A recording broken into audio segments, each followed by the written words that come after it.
So hello and a massive welcome to all of you here to Amnesty International UK's Human Rights Action Centre here in London. This is a really exciting and important night for all of us here at Amnesty International, and we are so delighted to share it with all of you here in the room and also very much with all of you who are watching right now on YouTube. Thank you so much for watching. Such a big night for us that we are all quite nervous. So do excuse us if we sound like that when we're speaking. It's just a real privilege to have this evening ahead of us. So before this time 2 years ago, you know that we knew nothing about government mass surveillance programs, neither in the US nor here. We now know the vast Orwellian scale and depth of mass surveillance capabilities, and precisely how our governments have been abusing those capabilities thanks to one man, Edward Snowden, who I assure you we now have on the line. It's a huge honour to have Edward Snowden here to talk to us today. He has given up so much to reveal to the world how our basic rights to privacy have been trounced all over by secret services, without the control or review of independent oversight. We've seen what happens when the NSA and GCHQ are allowed free rein, and it's worse than anyone could have imagined. Snooping, trawling, storing and sharing huge stashes of data relating to innocent people. Using a dragnet to stash phone records, emails, Skype chats, photographs, texts, anyone you speak to or write to, they know. This is the world in which we now live, and we are expected to accept it. Like Edward Snowden, Amnesty hasn't been prepared to accept this new dystopia. Amnesty has brought 2 landmark cases against the UK security services, one of those together with Privacy International and other NGOs, and another with the Libyan rendition victim, Mr. Belhaj. And there are increasing signs that the government's legal position is now unravelling. Twice already this year, the British security services have been found to be operating unlawfully. Firstly, in sharing huge stashes of people's information with the USA, and most recently in regard to the interception of legally privileged information between a client and their lawyer, where the government was forced to concede that their entire approach was unlawful. That ruling meant that, almost unbelievably, someone bringing a case against the government couldn't be sure that the government hadn't in fact seen their confidential correspondence with their lawyer about the case. This revelation undermines the entire British justice system. Having exhausted every legal avenue in the UK, Amnesty's now filed a further case in Strasbourg. We'll continue to challenge the legality of the UK's entire mass surveillance programme there, where the court there might not be as willing to accept our government's catch-all defence on surveillance as trust us. Meanwhile, our Amnesty colleagues in America, are pursuing a similar legal challenge over illegal mass surveillance there. There is no doubt that the UK's law in this area needs a radical overhaul. And on that point, the newly elected UK government seems to have agreed with us, having announced a new investigatory powers bill in the Queen's speech. Hooray! But, however, far from the overhaul we had hoped for, the bill seeks to enhance the government's power to spy on every one of us with impunity and without proper oversight. It's a resurrection of the dreaded Snoopers Charter, but worse still, more invasive, more intrusive. We've seen a worrying pattern here of rights abusive legislation in this area being fast-tracked through Parliament without the proper and usual scrutiny, and Amnesty will be fighting hard to stop that happening. We'll be asking over coming months whether we are really happy to sign away our privacy. Our concern is that we might risk sleepwalking into a surveillance state without ever having had a proper, open debate about what the public are prepared to give up of basic privacy freedoms. These debates that we're having are really only a possibility because of one man who blew the whistle on something he couldn't resign his conscience to 2 years ago. So I want to, in a second, hand you over to my colleague Tanya O'Carroll, Amnesty International's advisor on technology and human rights, and to Eric King, the Deputy Director of Privacy International, and of course to Edward Snowden. I hope you, everyone watching on YouTube, and any spooks who might have tuned in too, find the live stream enjoyable and have a great and informative evening. And please remember to call for the charges against Edward Snowden to be dropped at our website, amnesty.org.uk. Thank you.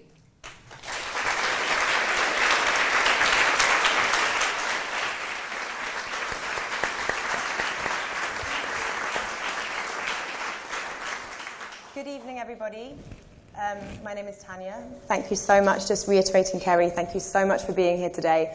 We are incredibly excited to have this event, to have all of you in the room and everybody that's joining online, and the opportunity to hear from Edward Snowden 2 years, almost to the day, since the very first disclosures broke news of these vast and intrusive surveillance programs run by US and UK governments. And a pleasure to be able to co-moderate with Eric as well. Yeah, we're very, very excited to talk with Ed.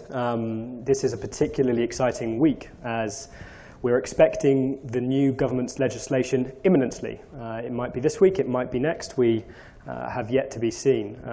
But far from rolling back some of the mass surveillance that Edward Snowden has revealed, the fear is that they might be going further, that they might be asking for even more powers. So now we have the opportunity to get Edward Snowden up. Ta-da!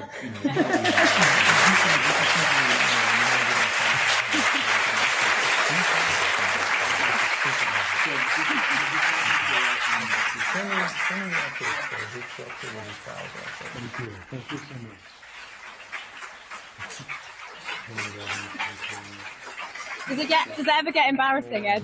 Oh, it's a little embarrassing, but thank you. Thank you all so much. for being here this evening. We're really excited to hear from you. I think we'll start just by jumping into the questions. Does the sound okay for you? Yeah, there was a little feedback, but I'll survive. We'll just jump straight in. We have half an hour of your time. Thank you again. So on this day exactly 2 years ago, you were in a Hong Kong hotel room and you were on the brink of making a decision to release information that would have Huge implications not only on shaping this debate about privacy, about the legitimacy of mass surveillance, but of course also on your own life, and it's changed everything for you. Has it been worth it as you look back? Yeah, it was a stressful time back in that hotel room, I'll be the first to say. But it has been incredibly rewarding, incredibly gratifying. I have lost a lot of things. I can no longer see my family. I can no longer live in my home. I can no longer work at the same place that I used to with colleagues that I respected. But on the other hand, the things that I have received personally and that we have all benefited from publicly make it all worth it. Because the difference is back then, the public or the government had made a decision, a policy decision. And this wasn't just the US. This was the UK, Australia, Canada, and New Zealand, which are called the Five Eyes surveillance partners.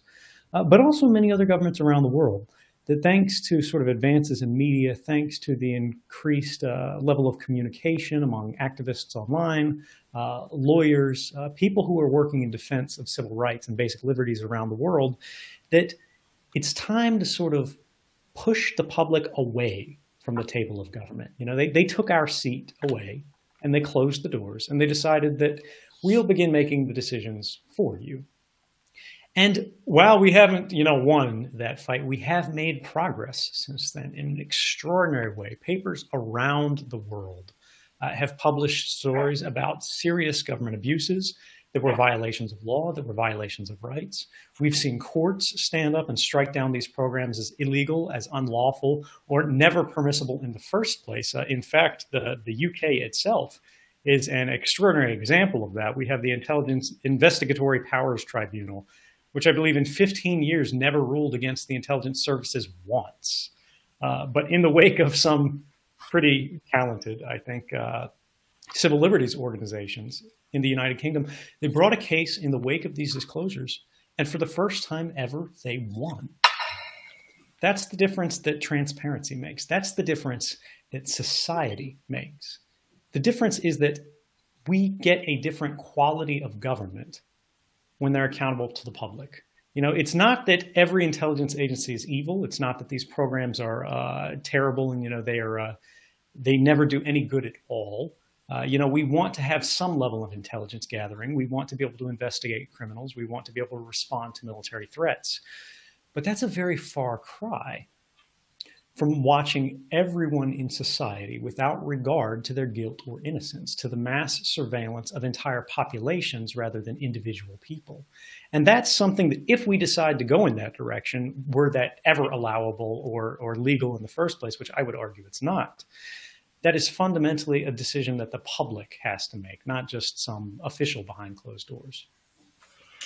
Well, speaking of progress, this week has actually been a very important week. We've seen in the US the expiration of the Patriot Act, Section 215, which has been used to justify the bulk collection of US phone records.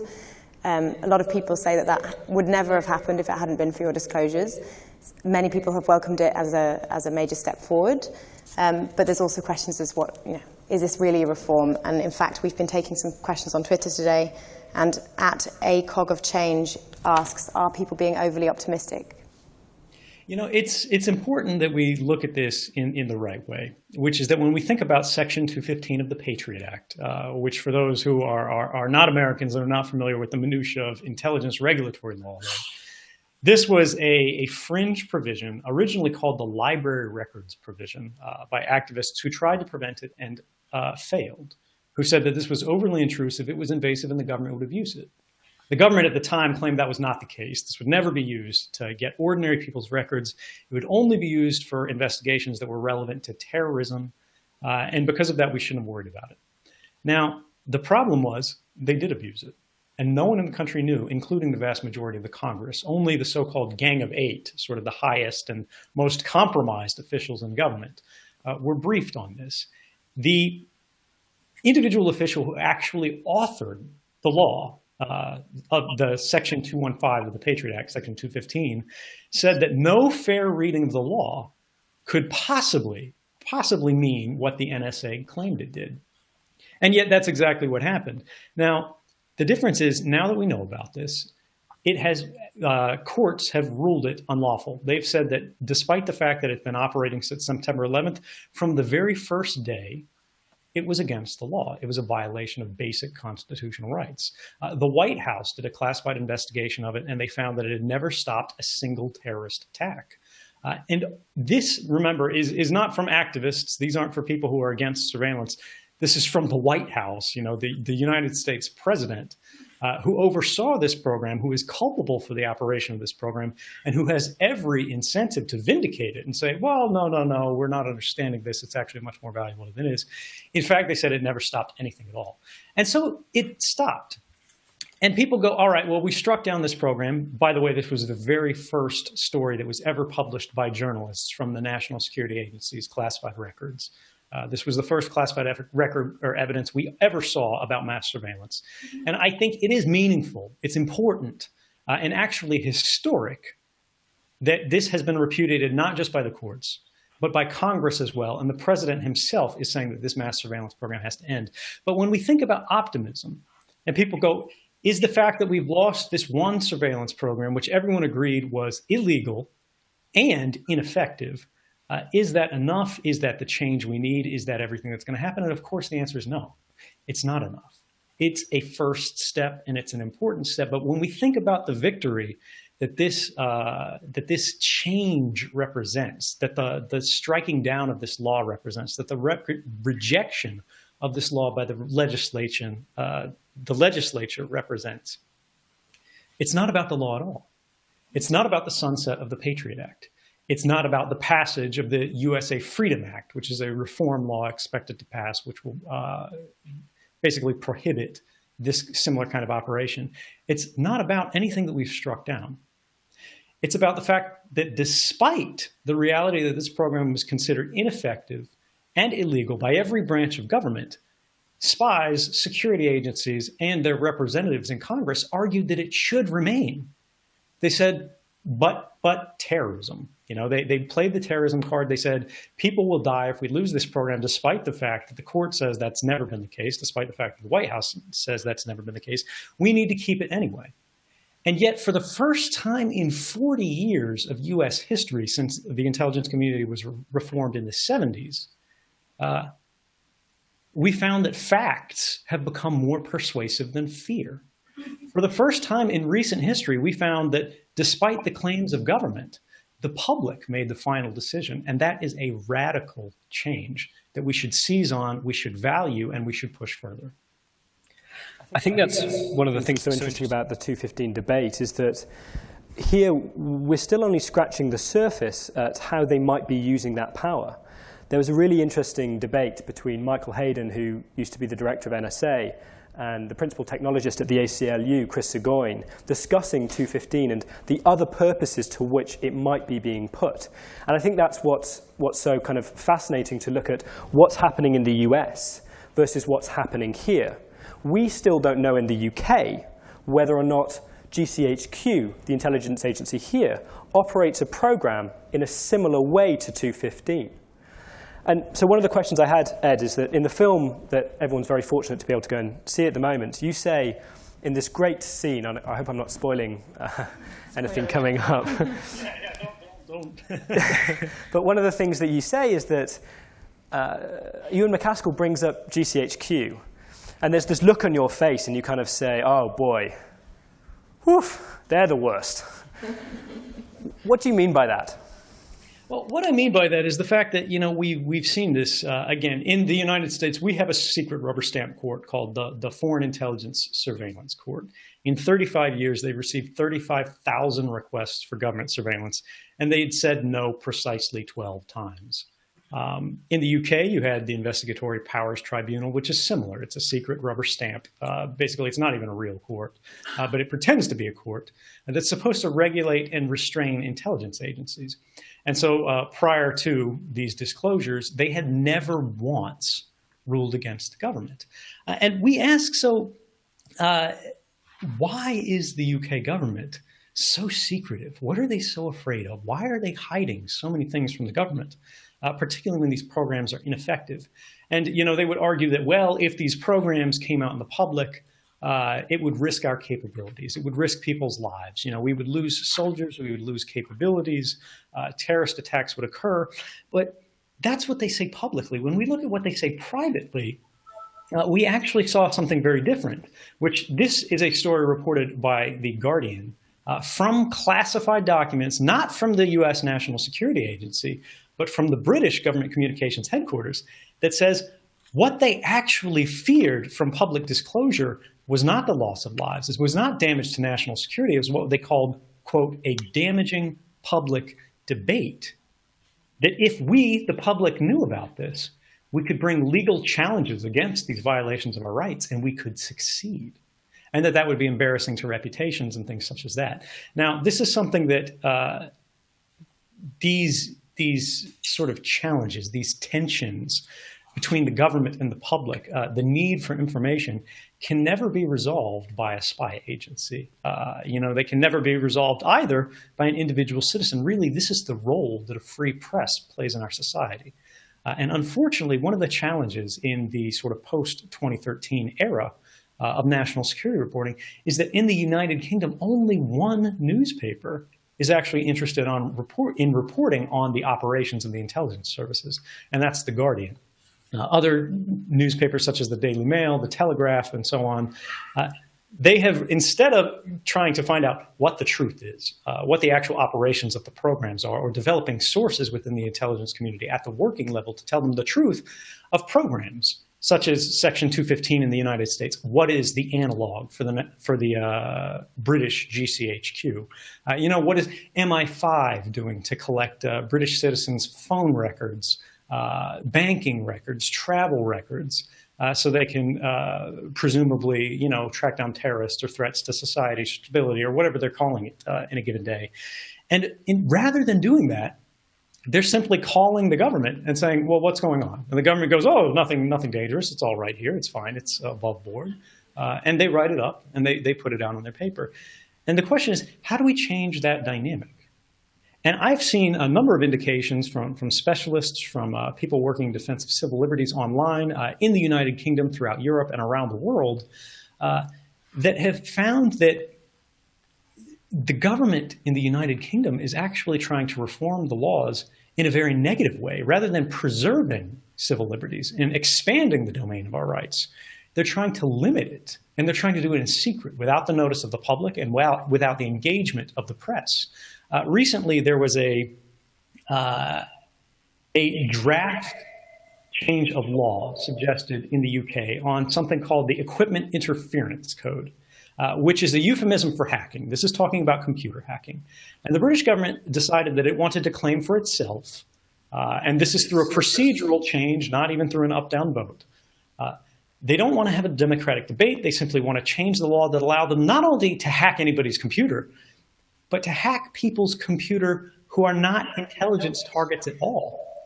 They don't want to be constrained simply to targeting terrorists. They don't want to be constrained to targeting foreign governments, agents of foreign governments. They want to be able to target anybody.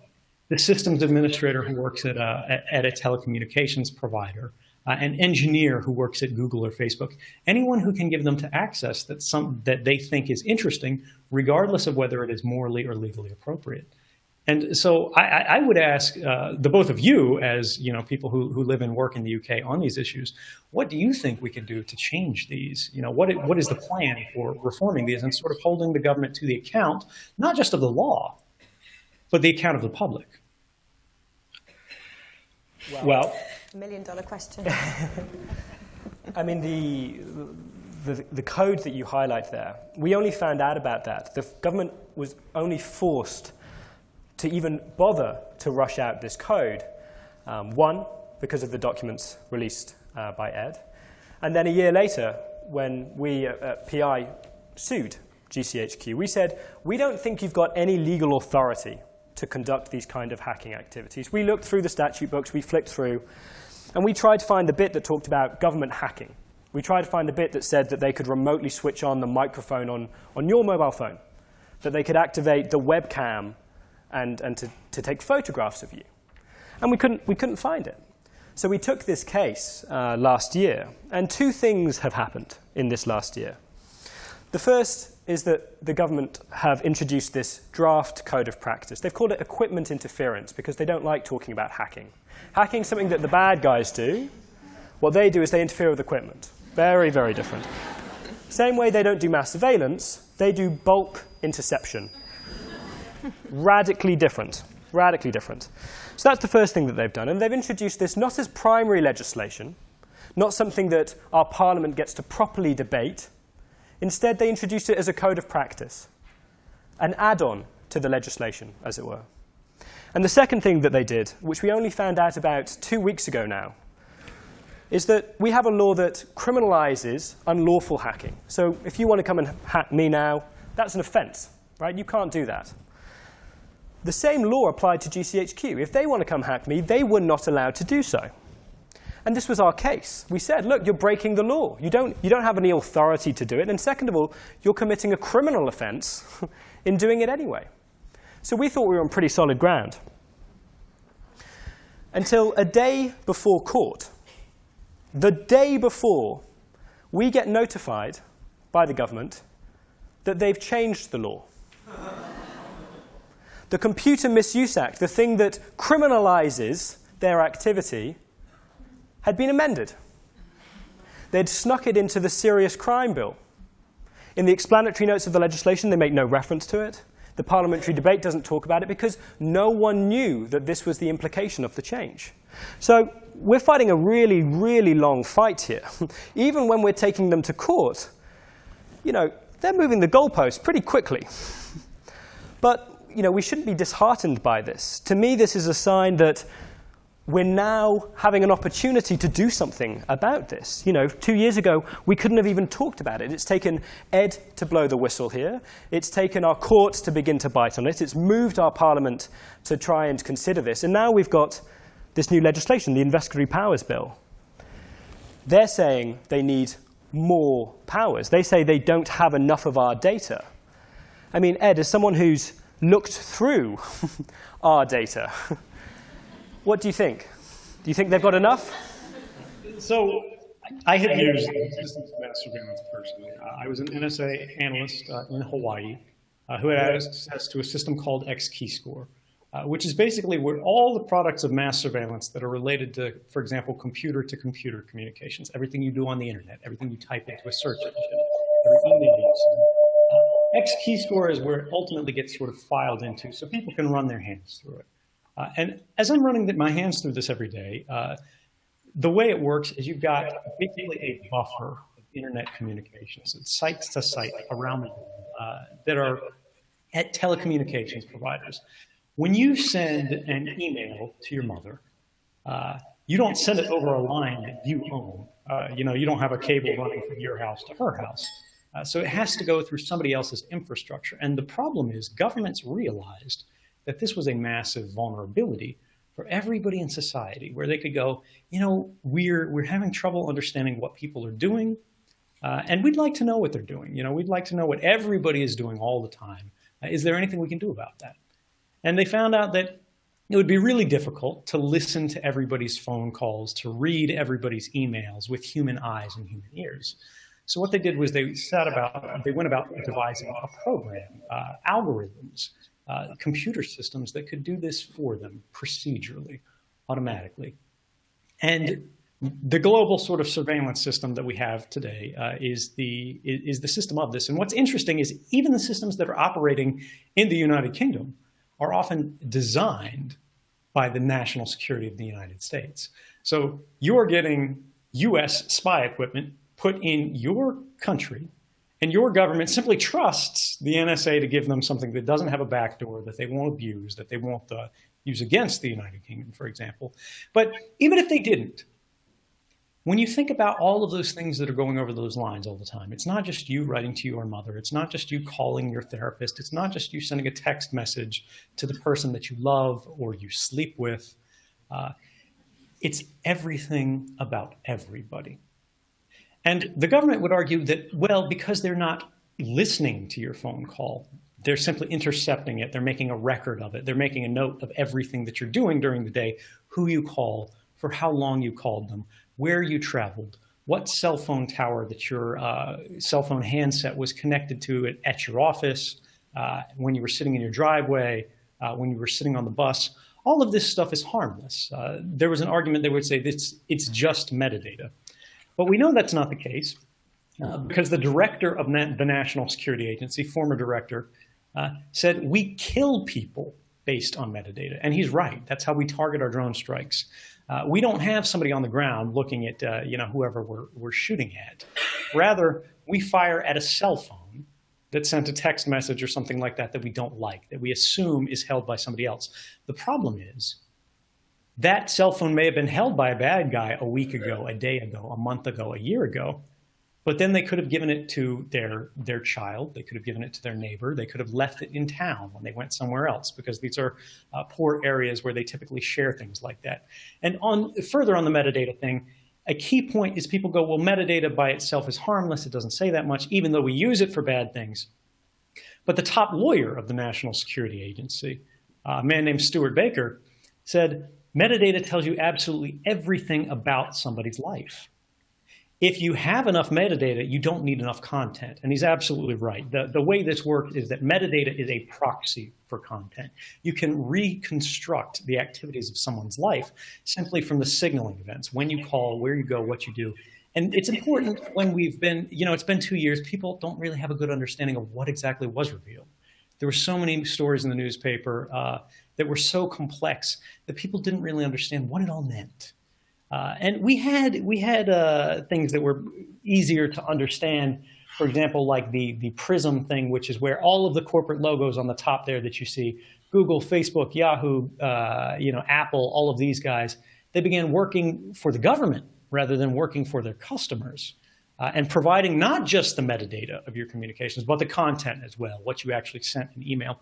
But again, what does that mean when they have it all? And the answer is that it gives the government a window into anybody's life at any given time. It allows them to do what's called pattern of life analysis. And this can be driven by an individual sitting at a desk like myself, or I can simply queue up inquiries, sort of continuing queries that look for anybody's activities who match a certain profile. anybody who holds certain political views, anybody who associates with given activist groups.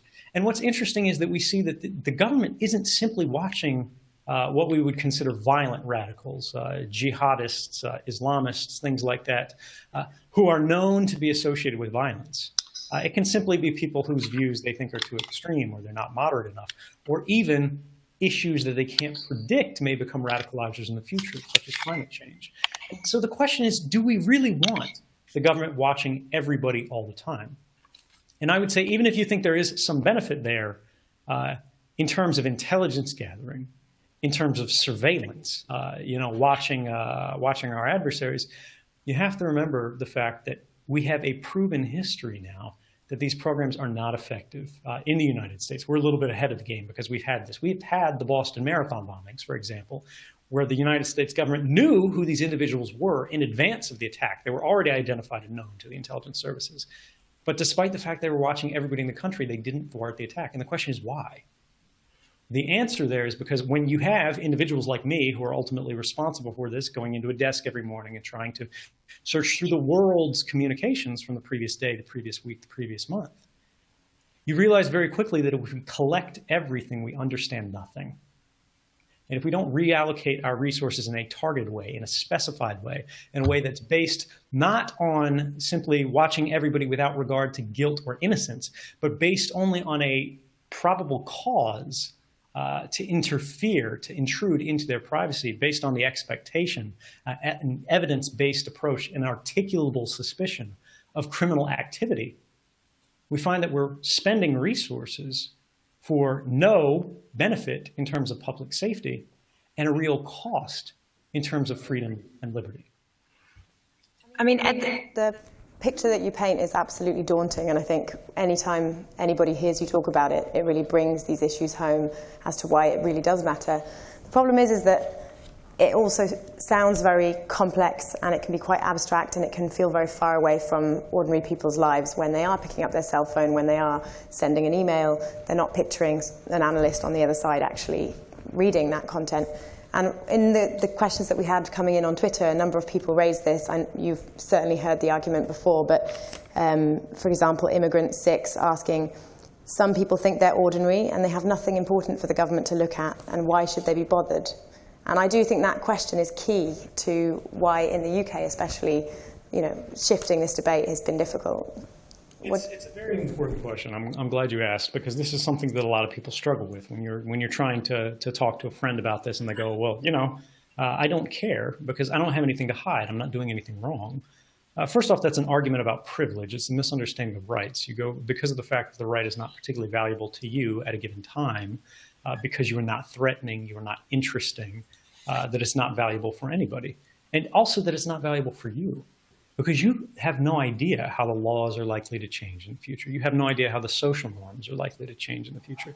You could very likely find yourself in trouble, and regardless of whether you've done anything wrong or not, when the government knows everything about you, they can find something that you've done wrong, regardless of whether it was dangerous or destabilizing or anything like that. It's the famous Cardinal Richelieu quote, give me 6 lines written by the hand of the most honest man, and I'll find something in them with which to hang him. The problem is they don't have 6 lines anymore. They have 6 billion lines on all of us. But beyond that, let's presume that you don't have anything to hide. Let's presume you are sort of the least offensive, the least intimidating to the government type of person out there. They don't want to influence your industry. You're not in a union. You're not politically active. All you do is you go home and you watch TV. And you pay your taxes. That's also very important to them. If that were the case, you have to think about what it actually means when you change the paradigm there, because you as a citizen don't need to justify why you need a right. Rather, it's incumbent on the government to make a demonstration of why it is absolutely necessary to the public good to violate your rights. The burden of proof does not fall to you. And ultimately, when you think about the argument, you have to think about what they're trying to say and what it means. And when I look at it, it's no different to say, I don't care about the right to privacy because I have nothing to hide. That's no different than saying, I don't care about free speech because I have nothing to say. I don't care about freedom of the press because I have nothing to write. I don't care about freedom of association because I'm not involved with my community. I don't care about freedom of religion because I don't worship. But the problem is when you give up these fundamental freedoms, when you stop defending these general collective rights, you're actually shifting the character of democracy. You know, when we think about the way that human rights work, they're not granted by governments. They're inherent to our nature. Government cannot simply say that, you can no longer speak, you can no longer express yourself. And the problem with this is the fact that if we allow them to do that, we have subordinated ourselves in a new way. We have given up a measure of power that once we have done that, we have stopped becoming citizens and we have decreased ourselves into becoming subjects. Rather than becoming partner to government, we are subject to government. And that's a real danger because once you go down that road, once the government claims a new power, once they plant a new flag in the domain of your rights, your liberty, your private life, within the four walls of your home, your private friendships, your private records, it's very difficult to get them to go back. And once you've lost a certain degree of power, then you can no longer oppose that power. There can be no revolutionary political movement when the government knows what everybody's doing, what everybody is saying, what everybody is thinking. And when we think about what that means, I think we have to be very careful about simply assuming that I, the individual, can give up the rights for the collective. The majority can't vote away the rights for the minority. And we cannot give up the foundation of all rights. And that's really what privacy is when you think about it. Privacy is not about hiding something. Privacy is about protecting something. Privacy is about protecting liberty. The right to privacy is what provides freedom of association. It's what provides freedom of speech. It's what provides freedom of the press, because you cannot decide what you think, what you feel, what you want to be, what you want to become, what you want to share, if you can't think about it in the first place, if you can't develop it, if you can't make mistakes with people you trust, with friends, and experiment and live in love. So when you think about the right to privacy, what you really need to think about is the right to liberty. Ed, when you're talking about our, us as humans and those who are invading our rights, one of the things that I was really so struck by, looking through the documents, was that it used to be 10 years ago that here in Britain I should be most concerned about GCHQ, maybe, our domestic law enforcement, possibly. But now my communications flow right the way around the world, right? And so my right to privacy can be infringed by the French, by the Germans, by the Chinese, by the Americans, by anyone. Whatever route my communication takes, it could be the case that every email I send is intercepted by 6 different intelligence agencies. Now, when you think about it in that way, and then you try and reconcile that with how our legal frameworks are trying to deal with this problem, it seems to me we've still got a fundamental issue here. In Britain, our law says if you're inside the UK, you get some protections, and if you're out, fair game. In the US, it's a similar state of affairs. If you're a US person, you get your protections, and if you're outside, we don't care. How do we move from that, given that many of these agencies are there to collect foreign intelligence? The first thing is we have to decide what the real nature of our right to privacy is. Not just what the right to privacy is, but what we want to protect, what we want to provide everyone on a human rights basis. Because when we try to lobby for reform in Britain, that's one thing. We try to do the same thing in the UK, that's another thing. If you try to do the same thing in Africa, if you try to do the same thing in Asia, if you try to do the same thing in all different corners of the world, you run into a very different dynamic, which is that national laws are not always responsive to public good. And when you think about mass surveillance and the fact that it's never prevented terrorist attack in the first place, you have to recognize these aren't public safety programs. These are spying programs. So is the cost to society, is the exposure that we all suffer as a result of leaving our communications insecure on the technical level worth whatever political or procedural benefit that they claim is valuable in our country, in our given countries? And so the question, how do we resolve this tension, is actually quite clear, and that's that we cannot stop with a simple assertion of law that this will be the operation in our own country. If, for example, the UK tomorrow, David Cameron wakes up and he decides, you know what, I'm a big fan of freedom now. You know, I really care about people's individual liberties. And we all hold our breath waiting for that, and it happens. He reforms the law, you know, everybody backs him. We have a renaissance of personal liberties in the United Kingdom. The problem is, as you say, as soon as you send your email, it goes all around the world into different regimes, into different legal structures that don't have the same laws. They don't recognize the same protections. They strip them away.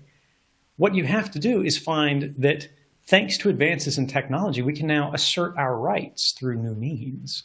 We can use technical standards. We can use technical systems. We can use scientific advances and things like encryption and routing schemes, basically methods of encoding and protecting people's data across borders, so that when we improve things here, we don't just benefit those within our borders. We benefit everyone around the world. Ed, I think you mentioned Cameron there. I mean, do you think that NSA is intercepting David Cameron's emails? You know, this is actually a really interesting question, because there was a prominent congressman in the United States named Bernie Sanders, I believe he was the author of the letter, who wrote a letter to the director of the National Security Agency. And he said, are you intercepting the emails of Congress? Are you intercepting the emails of basically our government representatives? And the NSA director wrote back a very wordy reply that basically boiled down to, well, yes, of course, because we're intercepting everyone's. So yes, David Cameron's in the databases alongside everybody else. And if the National Security Agency, the director, decides that he wants to look at it, he can. And in fact, this is actually codified into the agreements that they have with each other, one of which, a top secret agreement, was published by The Guardian, I believe, which showed that not only were they sharing information back and forth between each other, which that rubber stamp court in the UK finally said actually was unlawful for the past 7 years, but it also said that this is not a binding legal agreement. The restrictions that they placed on each other, saying, well, we're not going to break your laws, you're not going to break our laws, said explicitly, there's no legal force behind this. If you break it, we can't do anything about it. And then beyond that, at least for the United States version, but of course this is also the same for the UK and every other country that has a similar agreement, it has a section classified no foreign. No foreign being a spook speak, basically, for no foreign nationals. It means only the citizens of that country can view this clause of the agreement. And that clause said that if, for example, the National Security Agency considered it to be in the interests of the United States government, they would happily abrogate that agreement. They would happily basically search through David Cameron's email, listen to his cell phone calls, or anybody else in the UK, despite the fact that they had agreed not to do so. And they would have no obligation to inform the other party, and that other party would have no legal recourse even if it were discovered. Sounds like a great friendship. So we've already taken a lot of your time. We've run over a little bit. I have one more question that I wanted to ask, just turning it a little bit more to you and a little bit about where you're at the moment. There's this incredible clip in Citizen4, again, sorry for the spoiler, where you are just thinking about the fact that you're literally on the brink, and you've already taken the plunge at that point. And you say something like, you look quite white, actually, a bit like a ghost. And you turn around and you say, it's just weird to not know where I'll be tomorrow. And I wonder, do you still feel that way? Where do you hope to be in 5 years' time? You know, I think the most liberating thing about sort of burning your life to the ground and becoming sort of an international fugitive, at least that's what they claim, is that you no longer have to worry about tomorrow. You start thinking about today. And for me, that's been an incredible experience, and I'm actually quite grateful for it because it's allowed me to look at life in a completely new way and focus on what I can't do, to think about what I can do, as opposed to what I might be able to do in 5 years or 3 years or 10 years or whatever, where I'm going to be. I have applied for asylum in 21 different countries across the world, including Western Europe. I'm still waiting on them to get back to me. But I have more hope today than I ever had before. And I wake up every morning with a smile on my face. And it's, I gotta say, life is good. So basically, international fugitive is the way to go.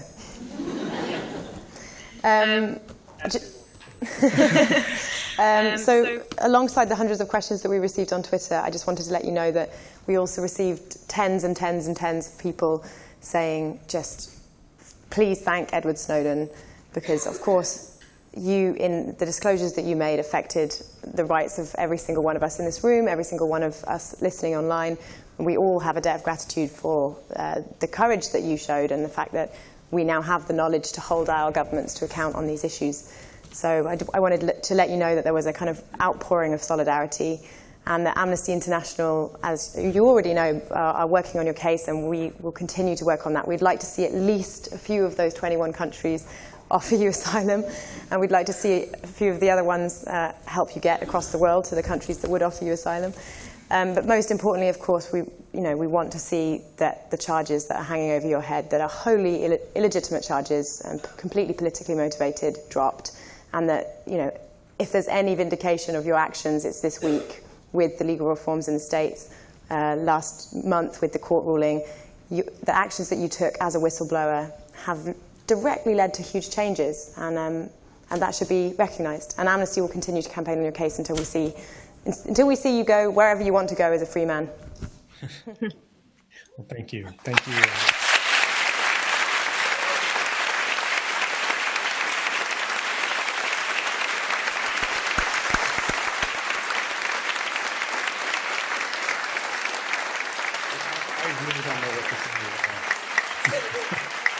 All I can say is thank you. Thank you so much for your support. And enjoy the movie.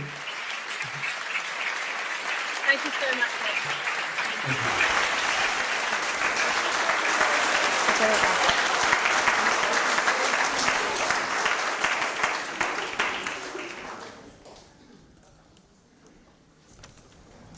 Great. So, wow, that was amazing.